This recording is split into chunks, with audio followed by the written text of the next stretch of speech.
Hey, what's up folks? So I got the most requests for crowd holding techniques.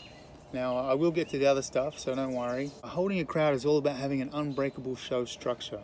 I follow a 9-step framework to keep my crowd building the entire show and basically making it impossible for people to leave. It's way too long to explain in this video, so I'm just going to go over one of the most important parts. Between each act, there's a transitional moment that you need to eliminate. It's that moment right at the end of a routine where everyone's clapping, everyone's cheering, and they suddenly get the urge to leave before you start your next act. To eliminate this moment, I like to use the preview cutoff method. Before you finish your routine, you have to give them a preview of what's coming. Set it up somehow, maybe get a volunteer out, get them to hold something, so that when you get to the end of the routine that you're doing, the next one's already set up and ready to go. I like to use the nightly news as an analogy. The nightly news is news segments separated by commercials.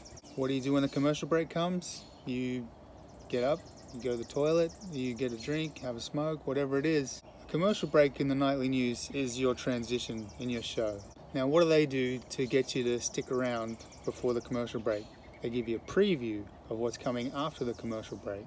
So you have to use that in your show. Basically, before you finish the act that you're doing, you have to give them a preview of what's coming up next.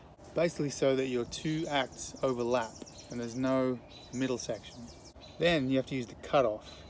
When they start clapping at the end of your routine, you have to cut it off as it reaches its peak. You have to stop it dead and tell them no, and then move right on to that next thing that you've already set up. You can let the applause die down naturally in other parts of your show, but never in a transitional moment between two acts. So eliminate the commercials, eliminate the transitions by overlapping each act, giving a preview of the next act, and cutting off the applause before it dies down after you finish the trick.